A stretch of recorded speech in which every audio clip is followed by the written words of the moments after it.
Bismillahirrahmanirrahim. Assalamualaikum warahmatullahi wabarakatuh. Innal hamdalillah nahmaduhu wa nasta'inuhu wa nastaghfiruh wa na'udzu billahi min shururi anfusina wa sayyiati a'malina. May yahdihillahu fala mudhillalah wa man yudlil fala hadiyalah. Asyhadu an la ilaha illallah wa asyhadu anna Muhammadan abduhu wa rasuluh wa la nabiyya ba'dah. Allahumma shalli wa sallim ala nabiyyina Muhammad wa ala alihi wa ashabihi ajma'in. Ya ibadallah, usikum wa nafsi bitaqwallah. Taqullaha mastata'tum wasma'u wa ati'u la'allakum turhamun. Allahumma faqihna fid din, Allahumma alimna ta'wil al-kitab, Allahumma ashrih lana fi dinina wa barik lana fi rizqina wa wasi' lana fi darina, amin. Bapak-bapak, ibu-ibu, saudara dan saudara sekalian, sekarang kita masuk pada hadis yang ketujuh, al-hadithus sadis, al-hadithus sabi', hadis yang ketujuh dari kitab Arba'in Nawawi yang disusun oleh Imam Nawawi. An Abi Ruqayyah Tamim bin Aus Ad-Dari radhiyallahu anhu, dari Abu Ruqayyah Tamim bin Aus Ad-Dari, semoga Allah meridainya, anna Nabiyya sallallahu alaihi wasallam, bahwa Nabi sallallahu alaihi wasallam qala, beliau bersabda, ad-dinu, agama itu, an-nasihatu, nasihat. Kulna, kami berkata atau bertanya, liman, untuk siapa ya Rasulullah?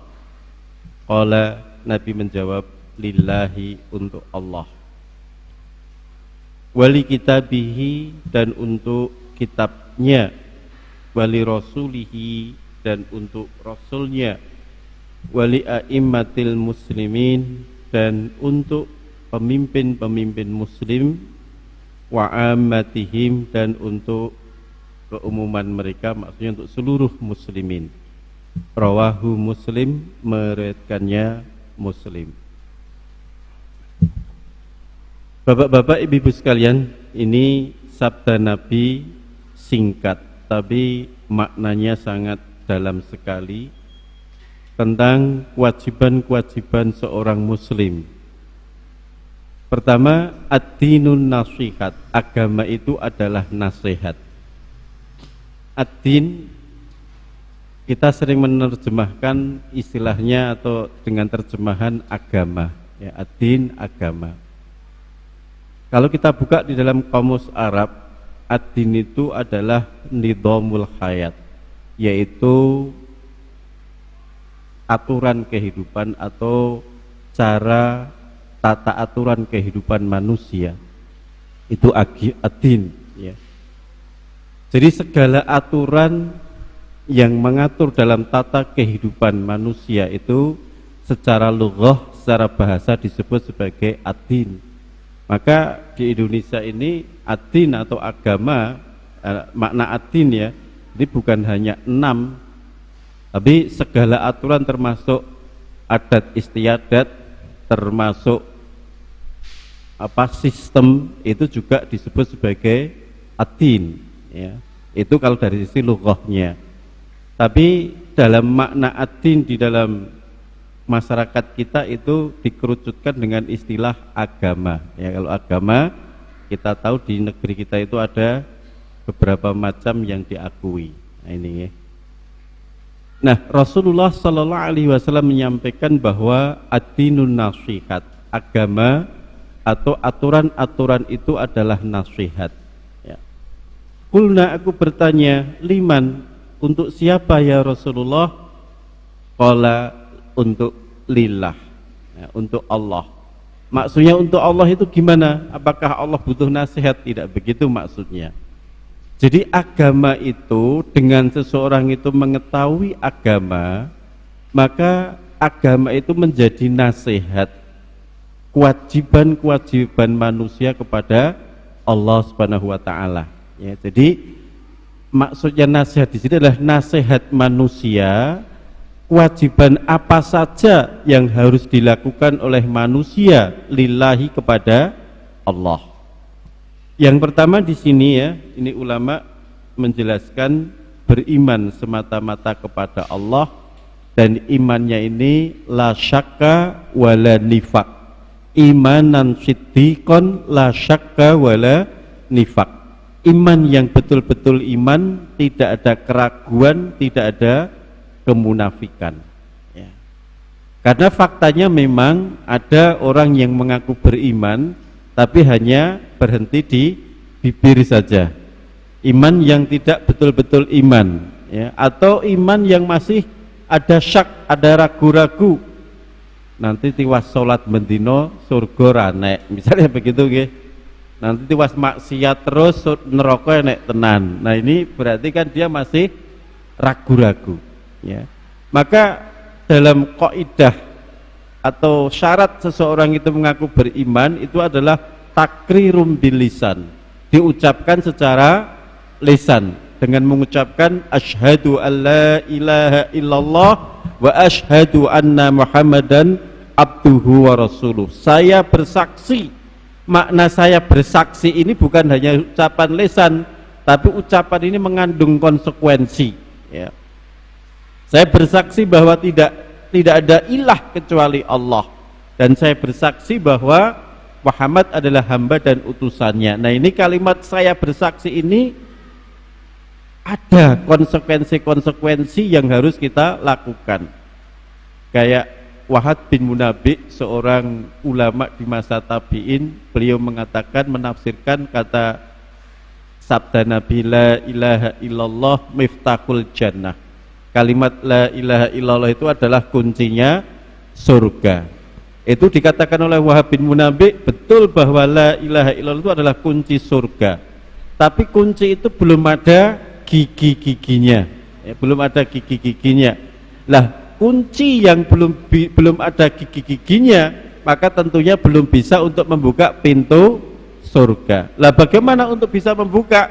Maka gigi-gigi itu perlu ditambah dengan konsekuensi-konsekuensinya, atau ditambah dengan kunci itu perlu ditambah dengan gigi-giginya. Jadi kalau ada kunci itu kan ada gerigi-gerigi di samping kanan atau samping kirinya. Lah itu ya. Jadi untuk bisa membuka pintu surga ada konsekuensi-konsekuensinya. Di antaranya taat kepada Allah, di antaranya mau sholat, di antara dia yakin beriman kepada Allah. Nah ini konsekuensi-konsekuensi dari kalimat la ilaha illallah ya. Kembali di sini Bapak Ibu, jadi beriman semata-mata kepada Allah artinya beriman kepada Allah itu secara benar-benar beriman ya, la syakka wala nifak, imanan siddiqon la syakka wala nifak, iman yang betul-betul iman, tidak ada keraguan, tidak ada kemunafikan ya. Kemudian kedua, menjauhkan dari syirik dan kufur kepada Allah ya. Kalau orang sebagian muslimin, maaf kadang-kadang sholat tapi masih melakukan perbuatan-perbuatan syirik ya. Sholat continue tapi masih melakukan perbuatan-perbuatan syirik. Nah ini di dalam masyarakat kita masih banyak sekali ya. Sholat ajek tapi kadang-kadang ketika waktu-waktu tertentu, misalnya nyuwun sewu ke tempat-tempat tertentu minta berkah ya, ke kungkum teng Nyai Roro Kidul, kungkum teng Segoro Kidul misalnya gitu nggih, atau ini dalam rangka untuk mencari berkah, atau gen selamat membuat sesaji-sesaji. Jadi seakan-akan yang bisa memberikan keselamatan itu adalah roh-roh yang ada di daerah tempat tersebut. Nah ini sudah melakoni perbuatan-perbuatan yang syirik ya. Nah ini maka seyogianya Bapak Ibu, kita ini hendaknya mencukupkan diri bergantung bersandar kepada Allah Subhanahu wa taala saja ya. Jadi dengan kita mengucapkan bismillahirrahmanirrahim, itu diantaranya sebagai mukhalif bainal muslimin wal kafirin, sebagai pembeda antara orang muslim dan orang yang beriman, orang muslim dan orang kafir. Kalau dulu nyun sewu, kita ini sewaktu belum ngertos agama Islam, sewaktu saya kecil nggih terutama ini, kalau simbah-simbah dulu mau mendirikan rumah ngoten nika niku biasanipun gawe napa jenenge napa Pak? Jenang napa macam-macam itu nggih. Induk-induk napa-napa sesaji-sesaji ngoten nika, terus membuat ritual-ritual khusus, membakar menyan, terus yang dijawab niku mboten Gusti Allah ning sing nunggu perapatan, sing nunggu ngoten-ngoten niku nggih. Lah sekarang kita sudah ngaji, kita sudah dadi wong Islam, kita cukup dengan mengucapkan Bismillahirrahmanirrahim. Badhe ngedeke rumah Bismillahirrahmanirrahim. Mboten sah mbeleh kebu terus kepalane di pendem tenggen tengah-tengah anu iku mboten sah nggih. Itu nanti justru akan mengundang jin seneng di tempat tersebut ya. Ini contoh-contoh yang nyun sewu di dalam masyarakat kita kadang-kadang masih kental sekali, padahal ini adalah sesuatu yang sangat membahayakan dalam akidah seorang muslim ya.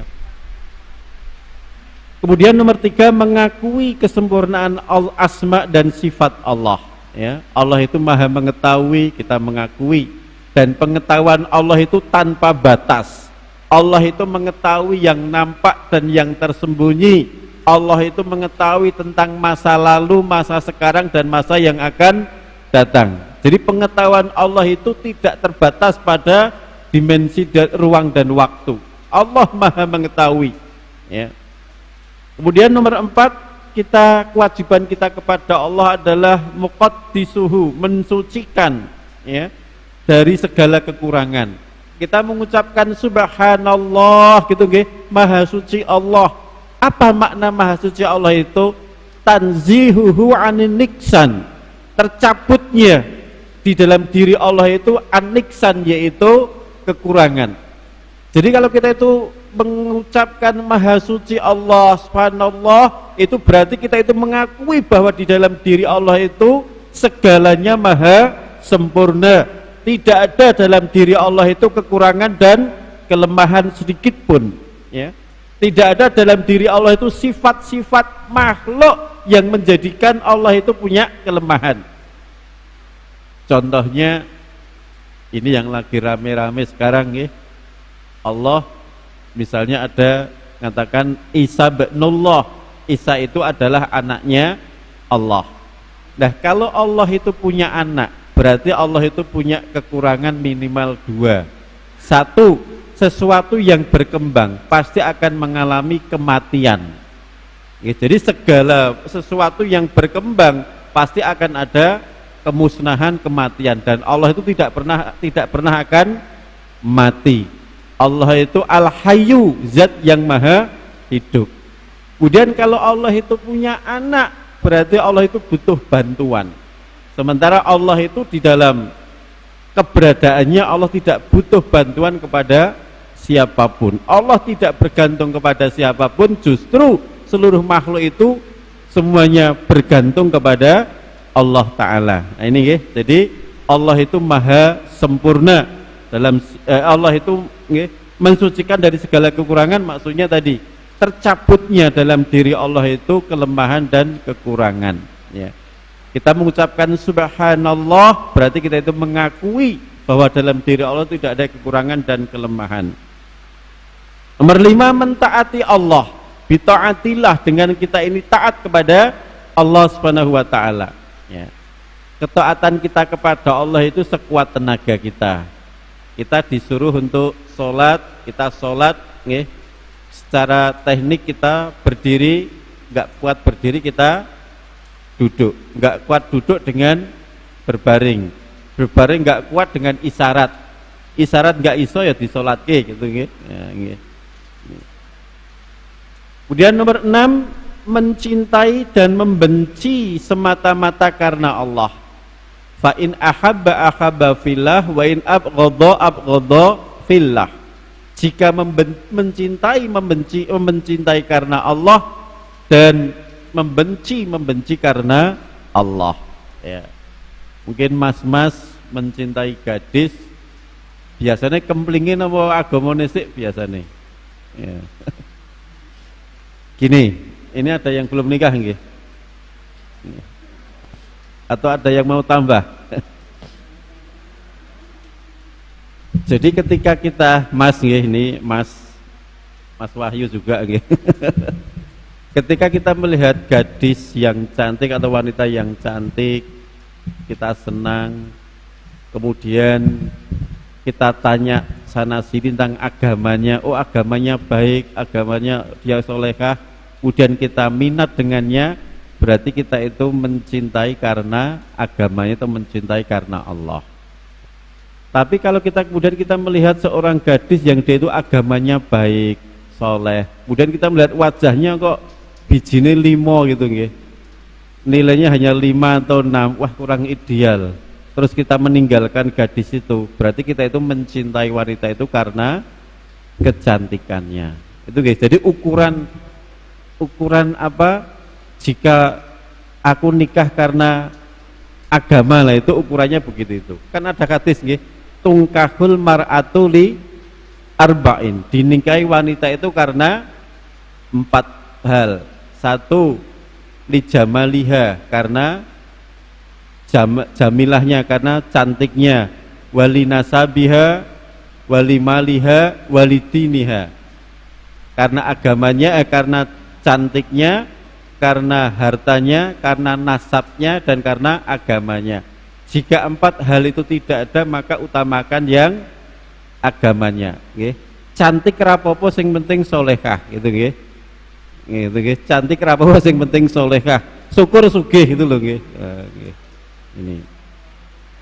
Lah ukurannya tadi solehah atau adin tadi, nggih, itu jenengan kadang-kadang orang membungkus makna soleh itu, oh, ning jadi ya soleh ning kok rupane kok, lah ini berarti kita tidak, ukurannya tidak agamanya, gitu, okay? Kembali di sini ya, jadi cinta karena Allah, membenci karena Allah. Fa in ahabba fillah, wa in abghadha fillah, wa in a'ta lillah, wa in mana fillah.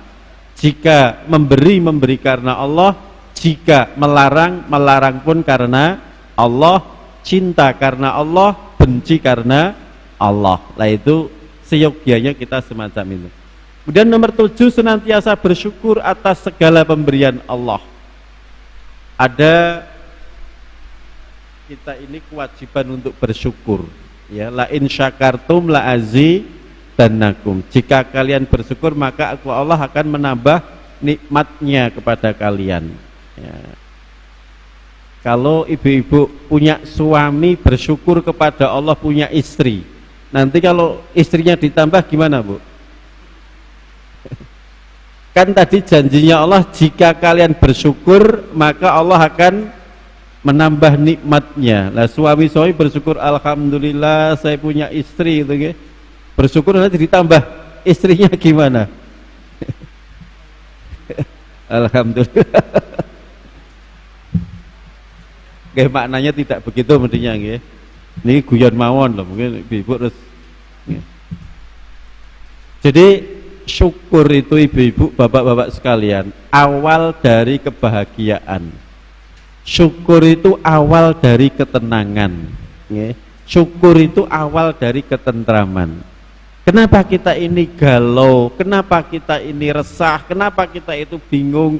Karena hati kita itu masih ada tuntutan. Kita itu masih menuntut sesuatu yang masih kita anggap kurang, ya.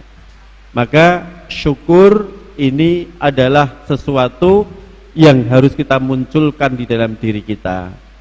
Kemudian ikhlas dalam beribadah kepada Allah. Ini diantara kewajiban-kewajiban kita kepada Allah. Lah untuk bisa, Bapak Ibu, untuk bisa kita mengetahui kewajiban-kewajiban ini, caranya kita belajar agama. Nggih, kita belajar agama. Lah belajar agama itu sumbernya dari mana?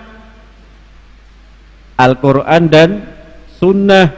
Taraktu fikum amrayni intamasatkum bihima falan tadhillu abadan. Aku tinggalkan kepada kalian 2 perkara, jika kalian berpegang teguh dengan dua perkara itu, kalian tidak akan tersesat selama-lamanya. Kitab Allah wa sunatan Nabi. Ya. Sekarang kita wali kitabihi, dan untuk kitabnya. Nanti dalam qaul yang lain, dalam riwayat yang lain bukan kitabi tapi wali kutubihi, kitab-kitabnya. Ya. Kalau kitab itu kan bentuknya mufrad tunggal ya.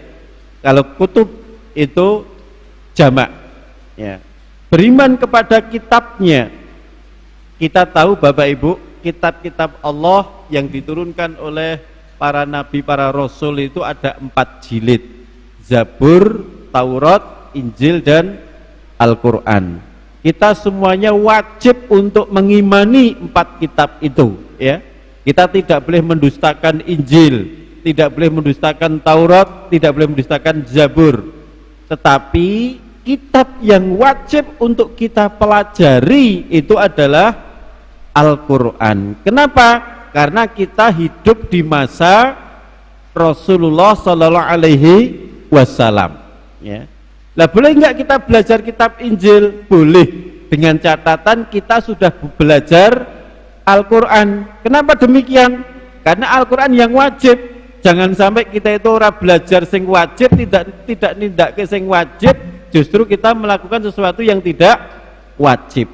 Nah, jadi kita boleh belajar Injil, belajar perjanjian lama, perjanjian baru, belajar Taurat boleh.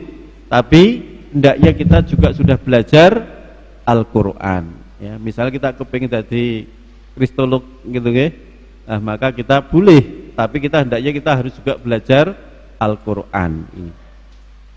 Beriman kepada firman-firman Allah. Ya. Kalam Allah, Al-Quran. Ya. Kalau buku yang kita bawa kemana-mana itu bukan Al-Quran, tapi mushaf Al-Quran ya. Sementara isinya adalah ayat-ayat kalam-kalam Allah, lah itu tulisannya atau bacaannya itu disebut Al-Quran ya. Jadi Al-Quran itu adalah bunyi yang bunyi itu berasal dari atau bukan berasal, bunyi itu adalah menunjukkan kalam-kalam Allah ya, dari Allah Subhanahu wa taala. Nah itu adalah Al-Quran. Sementara yang ditulis di dalam buku-buku itu namanya mushaf Al-Quran. Ahmad bin Hambal, beliau pernah ditangkap oleh penguasa saat itu ya, dan bahkan dipenjara beberapa tahun sampai sakitnya, sampai wafatnya, itu karena dipaksa untuk mengatakan bahwa Al-Quran itu adalah makhluk. Sementara beliau tidak mau, karena Al-Quran itu bukan makhluk. Al-Quran adalah kalam Allah, dan kalam Allah itu bukan makhluk. Nah sampai beliau ditangkap oleh penguasa saat itu, sampai kemudian sakitnya, sampai kemudian wafatnya itu. Lah makanya yang kita bawa setiap hari, kita baca setiap hari buku-bukunya itu bukan Quran tapi mushaf Al-Qur'annya gitu ya. Ini bisa membedakan. Meyakini bahwa firman Allah berbeda dengan perkataan manusia. Ya, jadi kita ini membaca Al-Qur'an, mendengarkan saja untuk ganjaran. Tapi mendengarkan perkataan manusia ini tidak ada janji dari Allah mendapatkan pahala. Ya. Kita membaca Al-Qur'an dapatkan pahala. Kita mempelajari Al-Quran, pahalanya Masya Allah ya. Membaca Al-Quran banyak sekali keutamaan-keutamaannya. Kemudian gemar membaca dan mempelajari. Bapak Ibu, dalam surat Fatir itu ada innal ladzina yatluna kitaballah wa aqamus shalah wa anfaqu mimma razaqnahum sirran wa alaniyah yarjuna tijaratan tabur. Sesungguhnya orang-orang yang membaca kitab Allah, menegakkan sholat, kemudian mereka senang untuk bersedekah, berinfak, maka mereka itu berharap perdagangan yang tidak akan pernah rugi. Nah di sini ulama menjelaskan bahwa salah satu kesibukan yang tidak pernah bangkrut adalah menyibukkan diri untuk belajar Al-Quran. Belajar Al-Quran itu ada beberapa tahapan. Satu, senang mendengarkan Al-Qur'an. Terus monggo Bapak Ibu kita menika remen kagem mirengaken midhangetaken waosan-waosan Al-Qur'an nggih. Teng dalem monggo nggih kita menika remen kagem mirengaken waosan-waosan Al-Qur'an. Mirengaken mawon pun pikantuk rahmatipun Allah. Tenggen surat Al-A'raf 204. Wa idza quri'al Qur'an fastami'u lahu wa ansitu la'allakum turhamun. Jika kalian dibacakan Al-Qur'an, dengarkan, resapi agar kalian mendapatkan rahmat. Kalimat la'allakum menurut Ibnu Abbas itu adalah pasti. Jadi bila dibacakan Al-Quran maka dengarkan, resapi, pasti kalian akan dapatkan rahmat dari Allah Ta'ala. Nah ini ya, jadi monggo. Satu, menyibukkan diri dengan Al-Quran dengan cara itu senang mendengarkan bacaan Al-Quran. Nomor kali senang membaca Al-Quran. Usahakan setiap hari itu kita itu membaca Al-Quran. Hasan Basri, seorang ulama tabi'in yang terkenal nih, beliau mengatakan ketika orang itu membiasakan membaca Al-Quran, maka daya ingatnya itu akan dijaga oleh Allah walaupun dia itu berumur sampai 100 tahun.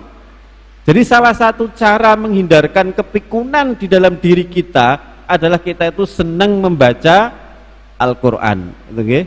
Lah sing dereng saged pripun? Sinau, nggih. Mungkin kita teng mriki enten nggih tidak ada kata terlambat untuk sinau Al-Quran niku nggih. Monggo mulai dari Iqra setunggal, Iqra kalih mboten masalah.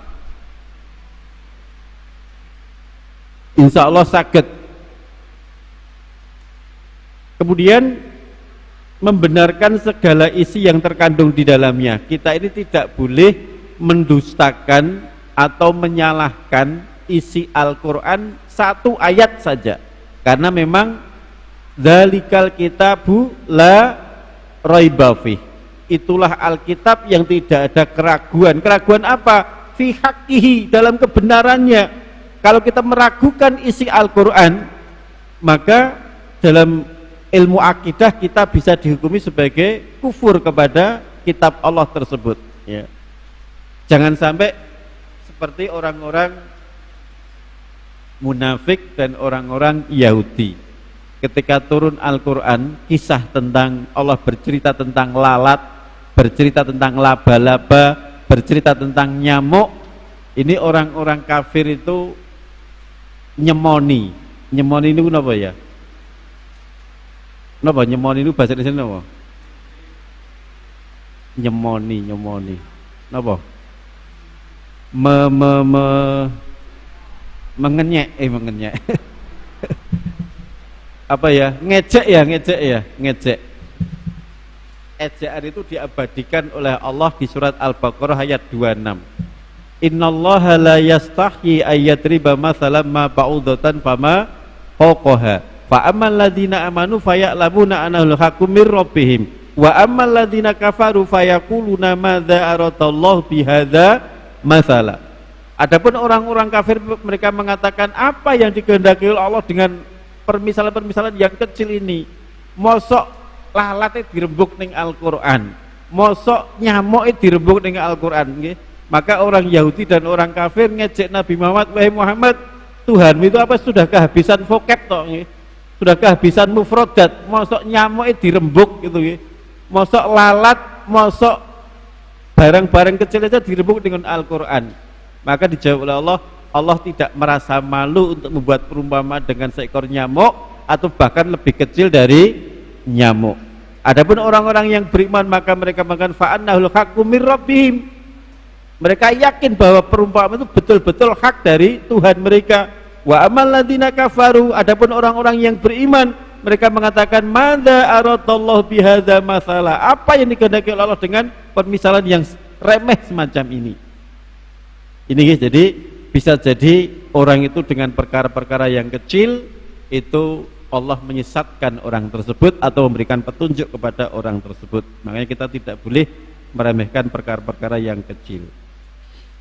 Ada satu hadis, wala tahqiranna syai'an minal khair walau antalqaka bitolkin wajhin. Janganlah engkau meremehkan sesuatu yang baik walaupun hanya kecil, walaupun engkau ketika bertemu dengan saudaramu engkau tersenyum gitu nggih. Jadi ketemu sedulur, ketemu tonggo, senyum. Oh niku sudah kebaikan di hadapan Allah taala nggih.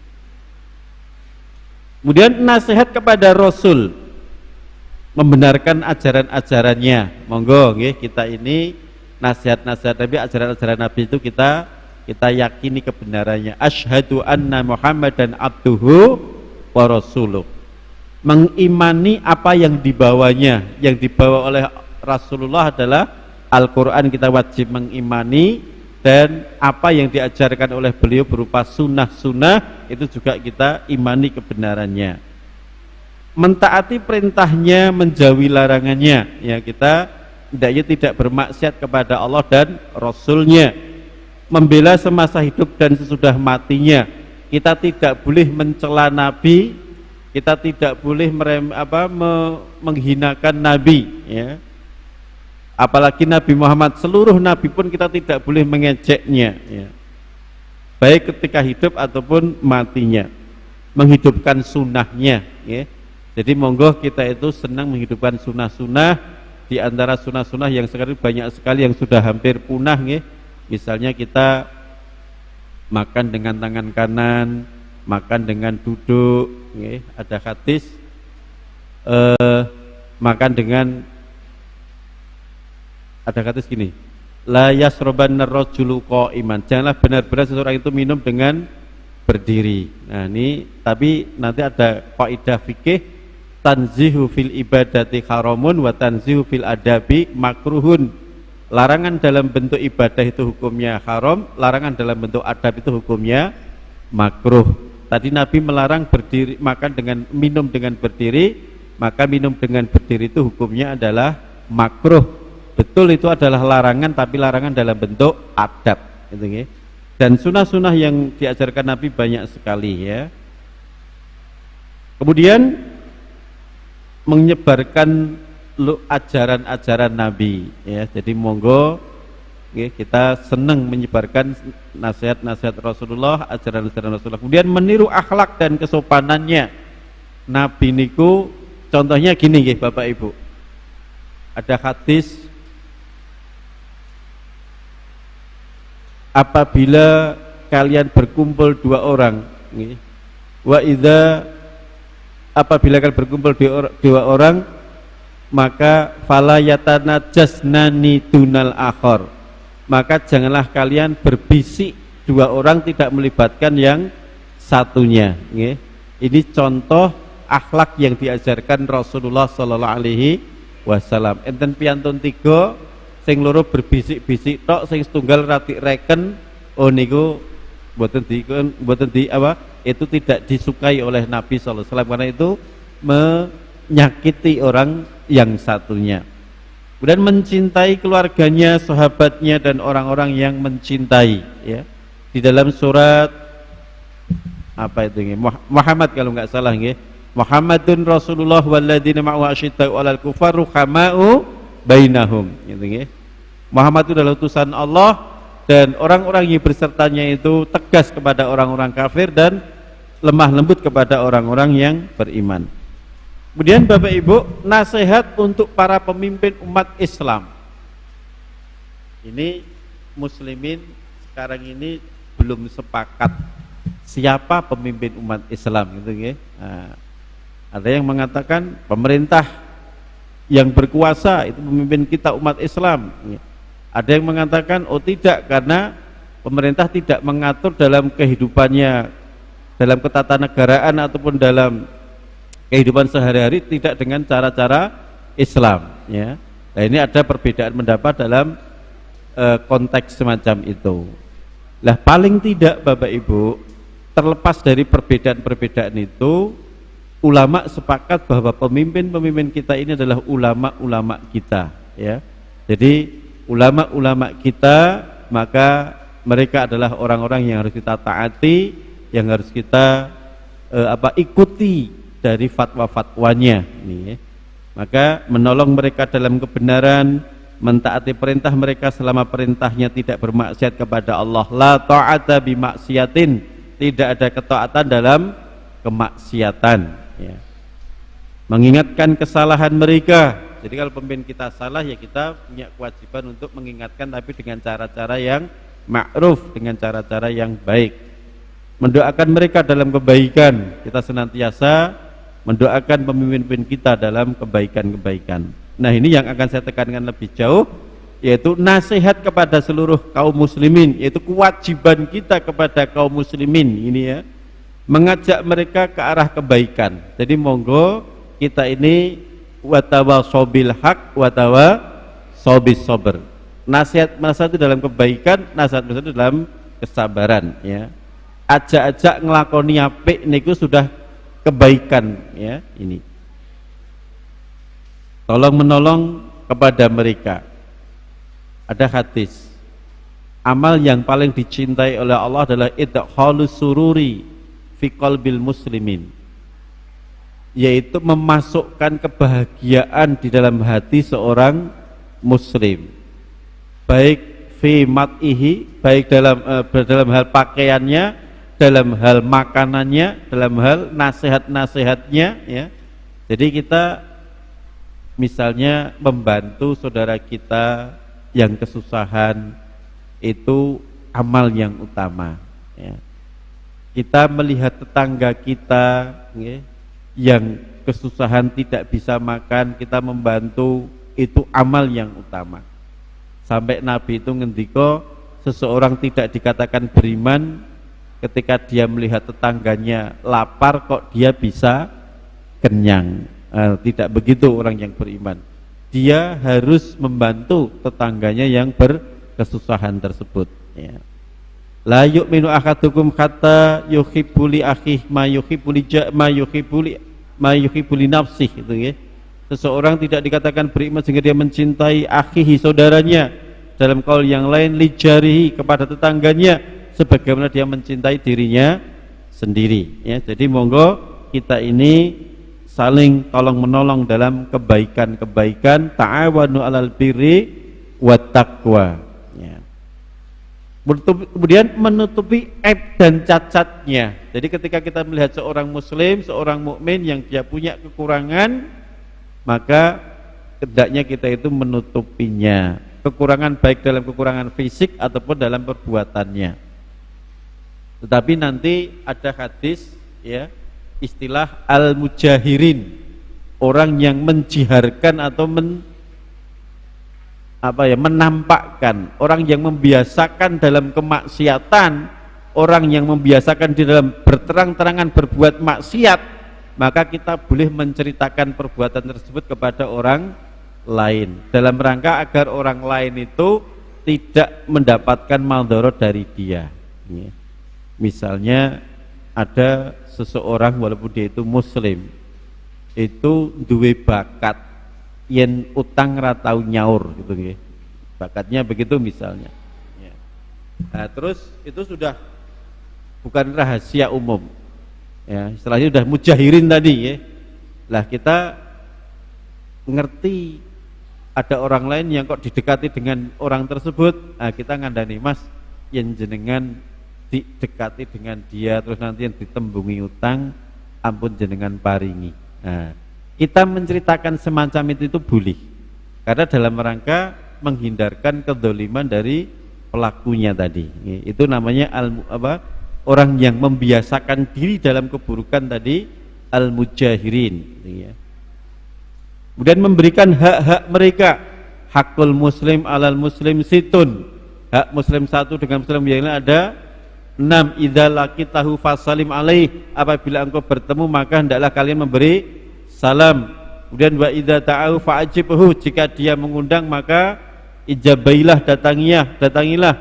Wa idza maridha fa'udhu, jika dia sakit maka hendaklah kalian menengoknya. Wa idza stansahaka fansahhu, apabila dia minta nasihat maka berilah nasihat, ya. Kemudian wa idza atas, apabila dia bersin maka fasyamithu, maka balaslah dengan doa-doa. Wa idza mata fa'atbahu, jika dia mati maka ikutilah.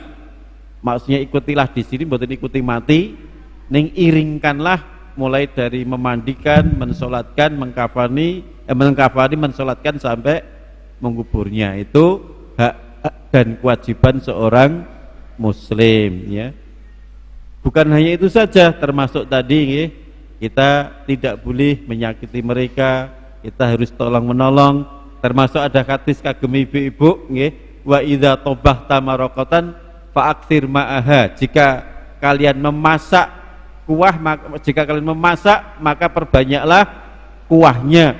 Wa tu'ahid jironaka, perhatikanlah tetanggamu. Nah, ini jadi ibu-ibu, monggo kita itu senang berbagi dalam hal makanan kepada tetangga-tangga kita. Itu kebaikan yang insya Allah akan memberikan banyak manfaat untuk kita. Bakhil niku tidak akan berakibat kecuali keburukan kepada pelakunya saja. Ini. Kemudian menghindarkan mereka dari hal-hal yang membahayakan, baik lewat tangan maupun lewat orang lain. Ada hadis di Arba'in Nawawi juga, nanti la doror wala diror. Janganlah engkau melakukan sesuatu yang membahayakan diri sendiri dan membahayakan orang lain. Naik sepeda motor sambil pegang HP, tangan kiri WA-an, oh niki membahayakan diri sendiri dan membahayakan orang lain. Ibu-ibu kadang-kadang reteng tengen menggoke ngiwo, reteng tengen menggoke ngiwo gitu nggih. Sampai ada anekdot, Bu, nggih. Ciri-ciri wanita solehah niku: 1, taat kepada Allah, 2, taat kepada Rasulullah, 3, taat kepada suami, 4, reteng kiwa menggok kiwa gitu. Karena kalau saya itu naik mobil di depannya itu ibu-ibu, wah ini tetap saya percaya dengan dengan sennya itu nggih. Wis walaupun dia itu reteng kiwa belum tentu reteng kiwa nih, belum tentu menggok ngiwa gitu. Reteng kiwa menggok nengen niku mak-mak biasanya.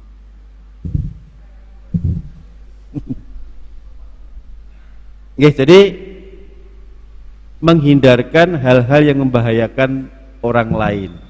Makanya kita diajarkan Nabi, yang kita itu mau tidur, ibu-ibu, bapak-bapak, dilarang kita itu meninggalkan api. Nggih. Yang mau tidur, kompor kok masih menyala, ampun tilem sik. Emang sedilok wong turun niku ora sadar nggih. Ini nggih. Jadi jika mau tidur dilarang menyalakan api, dilarang mengalirkan air. Tutup dulu kerannya, matikan dulu nggih. Atau ibu-ibu mau pergi kadang-kadang nggih, mau belanja ning warung, diinguk sik kompore jek nyala napa mboten. Nggih. Alasannya mung sedilok tok itu nggih. Delok tok nang warung ketemu kanca SMA dadi 2 jam masalah niku nggih. Lali akhirnya komporin jeblok membahayakan orang lain. Nih, jadi monggo la doror wala diror. Jangan membahayakan perbuatan yang membahayakan diri sendiri dan orang lain. Traffic light lampu merah nggih mandek sabar. Ampun nerobos merah nekat, itu membahayakan diri sendiri dan orang lain. Cekel polisi, jawabannya saya kira nggak ada polisi kok Pak. Nah. Kemudian kasih sayang kepada mereka. Monggo Bapak Ibu, kita sama muslim itu digambarkan oleh Nabi itu kajasadatil wahid, sebagaimana satu tubuh. Dalam ayat bunyanum marsus, bangunan yang kokoh. Nah ini ya. Sampai Nabi tadi ngendika la yu'minu ahadukum hatta yuhibba li akhihi ma yuhibbu li nafsihi. Seseorang tidak dikatakan beriman sehingga dia mencintai saudaranya sebagaimana dia mencintai dirinya sendiri. Dan yang perlu saya tegaskan di sini, persaudaraan sesama muslim Allah tidak mengikatnya dengan partai tertentu, Allah tidak mengikatnya dengan baju atau warna kaos tertentu, tidak mengikatnya dengan suku tertentu, tidak mengikatnya dengan majelis taklim tertentu, tidak mengikatnya dengan bahasa tertentu, ya. Boleh kita partai berbeda, organisasi berbeda, ngaji berbeda, tapi kita dipersaudarakan oleh Allah dengan sesama muslim dengan tali akidah, yaitu kalimat la ilaha illallah, ya. Ini Kadang-kadang disalami sedulur muslim, ditonton sik duwe jenggot apa ora. Ora duwe jenggot rasa jawab gitu nggih. Assalamualaikum, tonton sik katoke jigrang napa mboten? Oh katoke jigrang, waalaikumsalam. Tidak begitu nggih. Dohirnya dia seorang muslim, kita wajib untuk menjawabnya ini. Kemudian memuliakan dengan cara-cara yang dituntunkan ya. Misalnya ketika dia bertamu ada hadis, kita disuruh untuk menjamunya. Itu memuliakan saudara muslim. Kemudian ketika pulang dari rumah kita ada sunnah nguntapke tamu. Nguntapke niku napa? Menghantarkan tamu sampai di depan rumah. Nah, itu sunnah yang diajarkan Nabi. Kemudian ketika ada tamu kita sunnah untuk menyegerakan menjamu tamu. Jangan menunggu disindir tamu nesik. Kok hawane panas men to ya Mas ya. Kita mune jane ngelak ning radong gitu nggih. Kok hawane sepi men itu tindakan to Mas. Nah, padahal nek jane njaluk unjukan gitu nggih. Padahal dalam hadis Sunan Abu Dawud itu ada 2 hadis ya, dalam hal bertamu. Apabila semalam kita nginep di sebuah rumah, kemudian semalam kita itu tidak dijamu sampai kelaparan, besok paginya kita itu boleh nagih kepada tuan rumahnya. Itu ada sunahnya begitu nggih. Boleh nagih, Mas aku ndek bengi ra mbok kei panganan sampai ngelih, tak jaluk mentahan ya 50.000 lah gitu. Nah, ada boleh gitu itu nggih. Kemudian yang kedua, ketika kita itu bertamu sampai berlama-lama kok tidak ada jamuannya walaupun hanya air putih, kita boleh mengambil sendiri. Walaupun ini dengan etika Jawa ora patut nggih, tapi dalam hal hukum Islam karena kita itu punya hak untuk dijamu dalam bertamu itu nggih. Kemudian menjaga kehormatan dan harta mereka. Nggih, demikian Bapak Ibu sekalian, ini monggo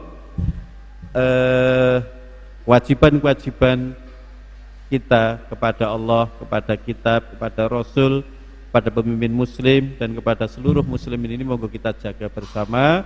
Ketika kita mampu mengaplikasikan apa yang diajarkan Nabi ini, insya Allah kita jadi seorang muslim yang baik. Kita akan menjaga persaudaraan sama muslim dan kita akan dekat kepada Allah Subhanahu wa taala nggih.